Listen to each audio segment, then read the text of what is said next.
نے جانی بلیٹن کے آغاز میں آپ کو بتائیں کہ پاناما لیکس اور پینڈورا باکس کے بعد سوئس اکاؤنٹس کا نیا اسکینڈل عالمی سطح پر تہلکہ مچانے کے لیے تیار ہے۔ Organised crime and corruption reporting project کے مطابق $100 ارب سے زائد اثاثوں کی تفصیلات سامنے آنے لگی ہیں۔ یہ خطیر رقم 18,000 بینک اکاؤنٹس میں رکھی گئی ہے۔ فہرست میں افغان جنگ کے اہم کردار سابق جنرل اختر عبدالرحمان کا نام بھی سامنے آ گیا۔ بیٹوں کے نام پر کھلوائے گئے اکاؤنٹس میں کئی ملین ڈالر رکھوائے گئے۔ افغان سوویت جنگ کے ایک اور اہم کردار بریگیڈیئر محمد یوسف سینکڑوں ملین ڈالرز کے اکاؤنٹس چلاتے رہے۔ سوئس سیکرٹس اسکینڈل میں کئی عالمی رہنماؤں، آمروں اور سابق انٹیلیجنس سربراہان کے نام بھی شامل ہیں۔ Organised crime and corruption reporting project نے سوئس سیکرٹس کے نام سے سوئس بینکوں میں $100 ارب سے زائد 18,000 بینک اکاؤنٹس کی تفصیلات سامنے لانے کا اعلان کر دیا۔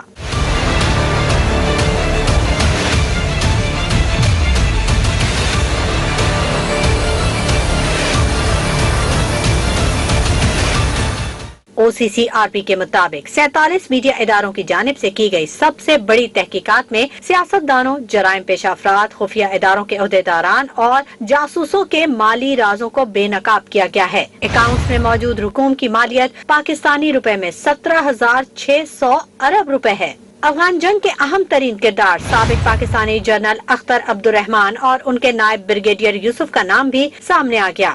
جنرل اختر عبدالرحمان نے بیٹوں کے نام پر اکاؤنٹس کھلوائے جن میں افغان جہاد کے نام پر امریکی ایجنسی CIA اور سعودی عرب سے آنے والے ملین ڈالرز منتقل کیے گئے۔ ایک اکاؤنٹ 1 جولائی 1985 کو کھولا گیا جو جنرل اختر کے بیٹوں اکبر، غازی اور ہارون اختر کے نام پر تھا۔ 2003 میں اس اکاؤنٹ میں $3.7 ملین موجود تھے۔ اکبر اختر کے نام پر 1986 میں اکاؤنٹ کھولا گیا جس میں نومبر 2010 میں $9.2 ملین موجود تھے۔ بریگیڈیئر محمد یوسف بھی سینکڑوں ملین ڈالر کا اکاؤنٹ چلاتے رہے۔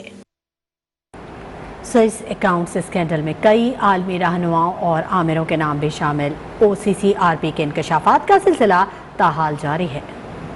کیونکہ عالمی تنظیم کی جانب سے جاری تحقیقاتی رپورٹس میں دنیا بھر کے بدعنوان سیاستدانوں اور آمروں کے سوئس بینک اکاؤنٹ کی تفصیلات شامل ہیں۔ رپورٹ کے مطابق مالیاتی اسکینڈل سوئس سیکرٹ کے مطابق زمبابوے کے سابق صدر رابرٹ مگابے کے مخالفین کو کچلنے کے لیے ایک بینک نے $10 کروڑ کی رقم دی۔ سابق مصری آمر حسن مبارک اور سابق مصری انٹیلیجنس چیف عمر سلمان کے اکاؤنٹس بھی نکل آئے۔ حال ہی میں احتجاجی مظاہروں کو طاقت سے کچلنے والے قازقستان کے صدر قاسم جمرات توکایف کے سوئس اکاؤنٹ کی تفصیلات بھی سامنے آ گئی۔ قازق صدر نے 1998 میں بطور وزیر خارجہ $10 لاکھ سوئس اکاؤنٹ میں جمع کرائے۔ انہوں نے برٹش ورجن آئی لینڈ میں آف شور کمپنیاں بھی بنائی۔ یہ اثاثے $50 لاکھ کے تھے۔ قازق صدر نے امریکہ اور روس سے $77 لاکھ کے اپارٹمنٹ بھی خریدے۔ اذربائیجان کے صدر بیٹوں اور یمن، مصر اور اردن کے سابق انٹیلیجنس سربراہان کے نام بھی شامل ہیں۔ سوئس اکاؤنٹس اسکینڈل پر وفاقی وزیر فواد چودھری کا رد عمل بھی سامنے آ گیا۔ ٹویٹ میں لکھا کہ پاناما، پینڈورا اور اب سوئس اکاؤنٹس کی کہانی پہلے پیسے چوری کرو پھر ملک سے باہر بھیج دو۔ کرپشن اور منی لانڈرنگ پاکستان جیسے ممالک کا اہم ترین مسئلہ ہے۔ وزیر اعظم عمران خان اس مسئلے پر مسلسل آواز اٹھا رہے ہیں کہ امیر ملک غریب ملکوں کے اس استحصال کو روکیں۔ اب سارے منی لانڈررز اتحاد بنا رہے ہیں۔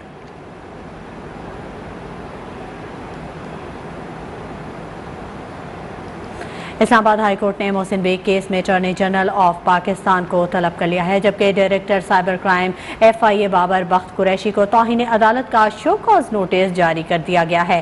چیف جسٹس اطہر من اللہ کی جانب سے FIA ڈائریکٹر کی سخت سرزنش ریمارکس میں کہا کہ لکھ کر دیں کہ کس نے آپ کو یہ سب کرنے کے لیے کہا تھا۔ اس تمام معاملے کا ذمہ دار معاشرہ نہیں بلکہ سیاسی قیادت ہے۔ آپ نے اس عدالت کے احکامات کی خلاف ورزی کی، یہاں آپ کے سر شرم سے جھک جانے چاہیے۔ کیا اس ملک میں مارشل لا لگا ہوا ہے؟ یہ عدالت آزادی اظہار رائے پر قدغن برداشت نہیں کرے گی۔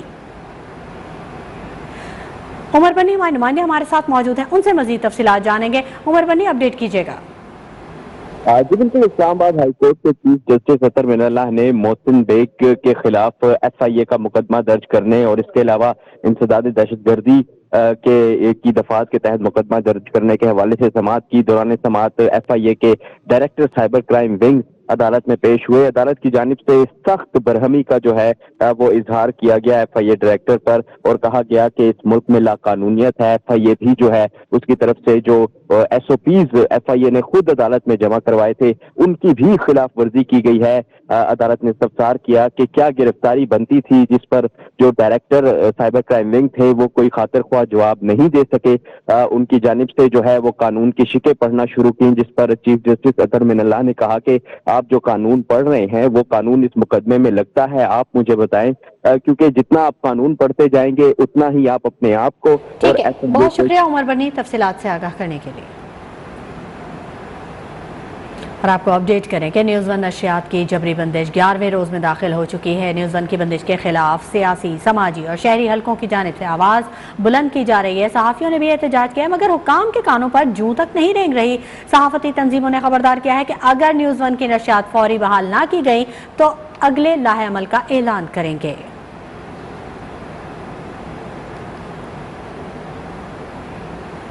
جو حکومت کے خلاف بولتا ہے اس کی آواز بند کروا دی جاتی ہے۔ نیوز ون کی نشریات کی بندش سے متعلق سوال پر مسلم لیگ نون کے رہنما خواجہ سعد رفیق کا رد عمل، کہا عمران خان نے پیمرا سمیت دیگر اداروں کو اپنے مقصد کے لیے استعمال کیا۔ ون چینل کی بندش یہ تو روز کا معمول بن گیا ہے۔ انہوں نے پیمرا کو جو ہے یہ ہاتھ میں چھڑی کے طور پر استعمال کرتے ہیں۔ FIA، IB، پیمرا، پولیس اور جو ریاستی ادارے ہیں ان کو اس حکومت نے یہ لوگوں پر الزام لگاتا تھا کہ جی یہ تو اداروں کو اپنے لیے استعمال کرتے ہیں، مگر جو بدترین مثالیں عمران خان کی حکمرانی نے قائم کی ہیں وہ تو مناظر سامنے ہیں سب کے۔ خبروں کا سلسلہ جاری رہے گا، وقت ہو گیا ایک بریک کا۔ آپ ہمارے ساتھ۔ کراچی میں پولیس نے شہری سے لوٹ مار کرنے والے ملزمان کو گرفتار کر لیا۔ دونوں ملزمان کو سرجانی ٹاؤن میں پولیس مقابلے کے دوران زخمی حالت میں گرفتار کیا گیا۔ ملزمان کو پڑوسی کی جانب سے بنائی گئی ویڈیو کی مدد سے شناخت کیا گیا۔ ملزمان نے شہری کو گھر کی دہلیز پر لوٹ لیا تھا۔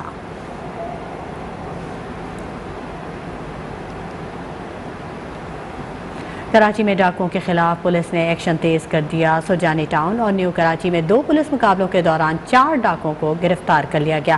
ڈاکوؤں سے اسلحہ، موبائل فونز، نقدی اور موٹر سائیکل برآمد کی گئی۔ پولیس کے مطابق نیو کراچی سیکٹر 5D میں پولیس مقابلے کے دوران 2 ڈاکو گرفتار کیے گئے۔ فائرنگ کے تبادلے میں تیسرا ڈاکو فرار ہو گیا۔ پولیس کا کہنا ہے کہ گرفتار ڈاکو عرفان اور مزمل شامل ہیں، 1 روز قبل لوٹ مار کی واردات میں ملوث تھے۔ ادھر سرجانی ٹاؤن سیکٹر 33 میں لوٹ مار کرنے والے 2 افراد فائرنگ کے تبادلے کے بعد زخمی حالت میں گرفتار کر لیے گئے۔ ڈاکوؤں کے حماد اور وسیم کے ناموں سے شناخت کی گئی۔ کراچی میں جرائم کی روک تھام کے لیے مقامی پولیس افسران کی تعیناتی ضروری ہے۔ MKM کے وفاقی وزیر امین الحق نے فارمولہ پیش کر دیا، جرائم کو روکنے کے لیے محلہ کمیٹیوں کی تشکیل کو بھی ضروری قرار دے دیا۔ کہا غیر مقامی افسران کو علاقے یا شہر کے مفادات سے کوئی سروکار نہیں، اتنی بڑی آبادی میں کیا کوئی مقامی افسر تعینات نہیں ہو سکتا۔ انہوں نے شکوہ کیا کہ وزیر اعلیٰ سندھ نے امن و امان سے متعلق کوئی اجلاس طلب نہیں کیا، فوری طور پر اقدامات نہ اٹھائے گئے تو کراچی مکمل مفلوج ہو جائے گا۔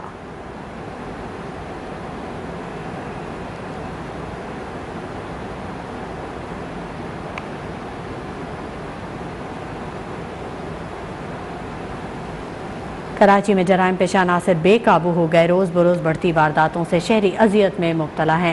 کوئی کہتا ہے پولیس کو مقامی ہونا چاہیے، کسی نے کہا کہ حکومت جرائم کی وارداتوں کے خلاف سخت ایکشن لے۔ جو بھی نظام ہو رہا ہے، جو بھی سنجنگ ہو رہی ہے، سب یہ اسی وجہ اپنا یہ معاشی حالات کی وجہ سے ہو رہی ہے۔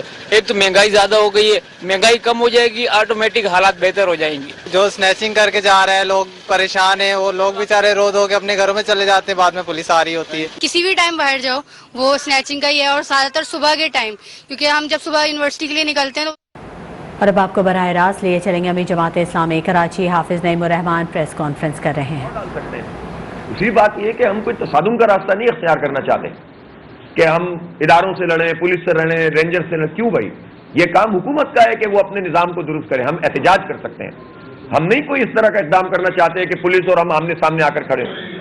بھائی پولیس میں اچھے لوگ بھی ہیں، پولیس میں فرد شناس افسر، نظام خراب ہے، تقرریاں غلط ہو رہی ہیں، اور آپ کی بات بالکل درست ہے۔ جبھی تو ہم کہہ رہے ہیں کہ جب مقامی افراد کی بھرتیاں ہوں گی، جو شہر کے رہنے والے لوگ ہیں ان کو پریفر کیا جائے گا اور انہی کو ان اداروں میں اور ان تھانوں میں رکھا جائے گا، وہ زیادہ جانتے ہوں گے چیزوں کو۔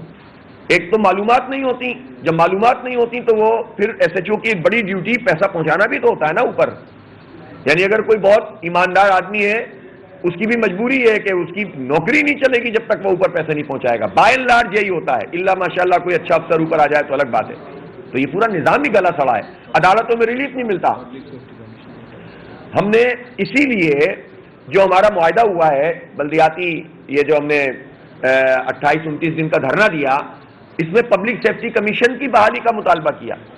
لوگ اس کو سمجھتے ہیں کہ یہ ایسی باتیں, پبلک سیفٹی کمیشن میں عوام کے نمائندے شریک ہوں گے اس پورے عمل میں جو پبلک کی لا اینڈ آرڈر کو مینٹین. تو ہم سمجھتے ہیں کہ اس امیر جماعت اسلامی کراچی حافظ نعیم الرحمان پریس کانفرنس کر رہے تھے. وقت ہو گیا ایک بریک کا, ہمارے ساتھ رہیے گا. حکومتی حکمت عملی کیا ہونی چاہیے, اس معاملے پر غور کے لیے وزیراعظم عمران خان کی زیر صدارت پی ٹی آئی کی سینٹرل ایگزیکٹو کمیٹی کا اہم اجلاس آج شام 4 بجے ہوگا. وزیراعظم ہاؤس میں ہونے والے اجلاس میں ملکی سیاسی صورتحال اور بلدیاتی انتخابات سے متعلق امور کا بھی جائزہ لیا جائے گا. اس موقع پر بلدیاتی انتخابات کی تیاریوں کے لیے کیے جانے والے اقدامات سے وزیراعظم کو آگاہ کیا جائے گا. وزیراعظم کی عوامی رابطہ مہم میں تیزی لانے کے لیے مختلف تجاویز پر تبادلہ خیال ہوگا. مختلف شہروں میں جلسوں سے متعلق مشاورت بھی متوقع ہے. وزیراعظم کی زیر صدارت تحریک انصاف کے ترجمانوں کا اجلاس بھی آج ہوگا. وزیراعظم عمران خان کے خلاف تحریک عدم اعتماد کے لیے اپوزیشن کی سرگرمیوں میں بھی تیزی آ گئی ہے. پی ٹی ایم کے سربراہ مولانا فضل الرحمان سابق صدر آصف علی زرداری کے درمیان اہم ملاقات آج ہوگی. ذرائع کے مطابق آصف زرداری مولانا فضل الرحمان سے اسلام آباد میں ان کی رہائش گاہ پر ملاقات کریں گے. سابق صدر کے اعزاز میں عشائیہ بھی دیا جائے گا. ذرائع کا کہنا ہے ملاقات میں تحریک عدم اعتماد کے حوالے سے حکومتی اتحادیوں سے رابطوں سے متعلق تبادلہ خیال ہوگا.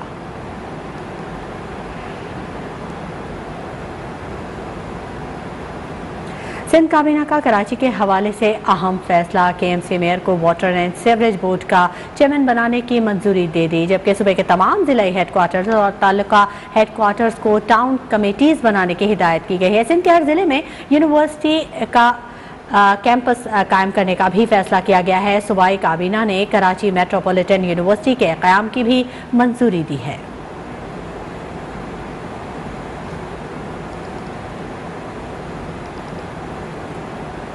کراچی میں بھی مہنگائی نے عوام کا برا حال کر دیا. اشیاء خورنوش کی قیمتوں میں خوششبہ اضافے سے شہری کرب میں مبتلا ہیں. اسی بارے میں مزید جانیں گے. محمد حمزہ گیلانی شہاب مارکیٹ صدر میں موجود ہیں. حمزہ, اپڈیٹ کیجیے گا. جی بالکل, مہنگائی کی شرح میں بتدریج اضافہ دیکھنے میں آ رہا ہے. ہر شخص مہنگائی سے پریشان ہے. میں اس وقت کراچی کی شہاب الدین مارکیٹ میں موجود ہوں. یہاں پہ ایک شہری موجود ہے, میں ان سے جانوں گا کہ وہ مہنگائی سے کتنے سخت پریشان ہے. آپ بتائیں, سبزی اور پھلوں کی قیمتوں میں کتنے فیصد تک کا اضافہ آپ دیکھ رہے ہیں؟ تقریباً 100% کے قریب تو اضافہ ہو گیا ہے اس کے اندر. اب وہ غریب آدمی اگر ریڈی کے اوپر کوئی چیز لینے کے لیے کھڑا ہوتا ہے تو وہ پریشان ہو جاتا ہے کہ میں گھر والوں کے لیے 1 کلو لوں یا آدھا کلو لوں. پھر وہ بیچارہ بعض بھی اوقات تو وہ آدھا کلو لے جاتا ہے اور بعض ٹائم پہ وہ کچھ بھی نہیں لے کے جاتا. کہتا ہے یار یہ تو بہت ہماری پہنچ سے ہی باہر ہے, یہ تو آپ بہت مہنگا بیچ رہے ہو. لیکن وہ کہتے ہیں کہ جی ہمیں جو ہے پیچھے ہول سیل مارکیٹ سے جو ہے وہ ریٹ زیادہ مل رہا ہے, تو اس کی وجہ سے ہم اس کو زیادہ بیچ رہے ہیں. لیکن اب ہمیں کیا پتا ہول سیل مارکیٹ میں کیا ریٹ ہے. کمشنر کراچی کی لسٹ کے حساب سے آپ کو یہاں پہ سبزیاں اور پھل مل رہے ہیں کیا؟ نہیں, اس حساب سے تو کوئی چیز مل ہی نہیں رہی ہے. اب وہ آگے دال والوں نے انہوں نے وہ سارے معاملات کرے ہوئے, لیکن وہ اسی لسٹ کے حساب سے نہیں دے پا رہے. گوشت والے نہیں دے پا رہے. مرغی آئے دن مہنگی ہو رہی ہے اور عجیب معاملات ہو رہے ہیں. اللہ تعالیٰ بس اپنا کرم فرمائے, کچھ سمجھ نہیں آتا. بس بہت شکریہ. انہوں نے کہا ہے کہ اس مہنگائی پر اللہ اپنا کرم فرمائے. بہت شدید پریشان ہے شہری. کہتے ہیں کہ مہنگائی کو کنٹرول کرنے کے لیے کچھ جامع پالیسی مرتب ہونی چاہیے. بہت شکریہ حمزہ گیلانی. وقت ہو گیا ایک بریک. قلندر اور پشاور زلمی میں گھمسان کی جنگ دلچسپ مرحلے میں داخل. لاہور قلندرز اور پشاور زلمی میں آج کانٹے کا مقابلہ متوقع. پشاور کے کپتان وہاب ریاض, شعیب ملک, حیدر علی اپنی مہارت کا جادو جگائیں گے.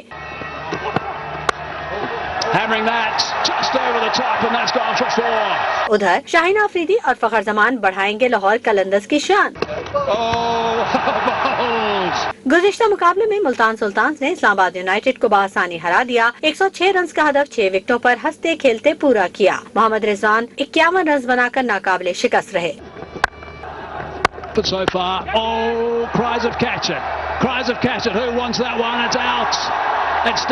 دوسری جانب کراچی کی ٹیم اپنا آخری میچ بھی جیت نہ سکی. کوئٹہ گلیڈیٹرز نے 23 رن سے میدان مار لیا. 167 رنز ہدف کے تعاقب میں کراچی کنگز 143 رنز پر ڈھیر ہو گئی. 4 وکٹ لینے پر Khurram Shahzad player of the match قرار پائے, جبکہ کوئٹہ کی ٹیم مقابلہ جیتنے کے باوجود رن ریٹ کی بنیاد پر ایونٹ سے باہر ہو گئی. پی ایس ایل کے پلے آف مرحلے کی لائن اپ مکمل. ملتان سلطان، لاہور قلندرز، پشاور زلمی اور اسلام آباد یونائیٹڈ نے پلے آف میں قدم جما لیے. پی ایس ایل کے پہلے مرحلے کا ابھی ایک میچ باقی ہے، لیکن پلے آف مرحلہ کھیلنے والی ٹیموں کا فیصلہ ہو چکا ہے. پہلے مرحلے میں کارکردگی بنیاد پر ملتان سلطانز، لاہور قلندرز اور اسلام آباد یونائیٹڈ نے کوالیفائی کر لیا ہے. کوئٹہ گلیڈیٹرز اور کراچی کی ٹیمیں اگلے مرحلے میں جگہ نہیں بنا سکی. پوائنٹس ٹیبل پر ملتان پہلے، لاہور دوسرے، پشاور تیسرے، اسلام آباد چوتھے نمبر پر ہیں. ملتان سلطان کی ٹیم 10 میں سے 9 میچ جیت کر پوائنٹس ٹیبل پر پہلے نمبر پر ہے. لاہور قلندرز نے 9 میں سے 6 میچ جیتے ہیں.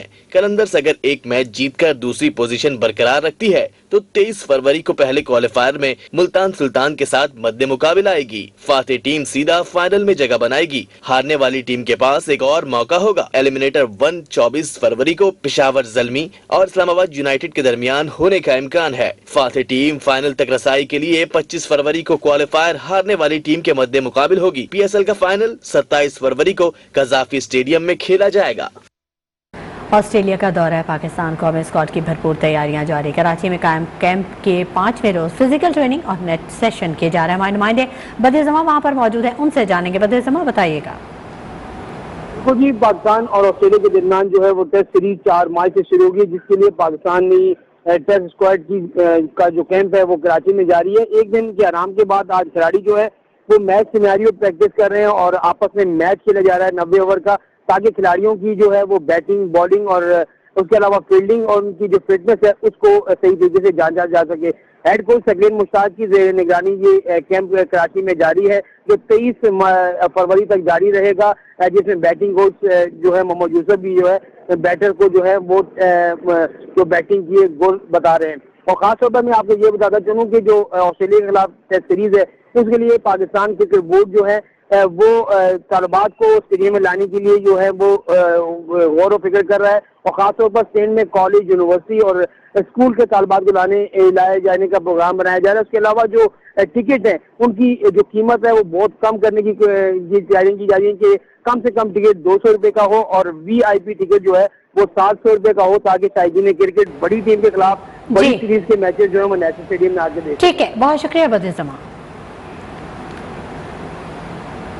نیوز بلیٹن سے فی الحال اتنا ہی. مزید خبروں اور اپڈیٹس کے لیے آپ وزٹ کیجیے ہماری ویب سائٹ news1.tv.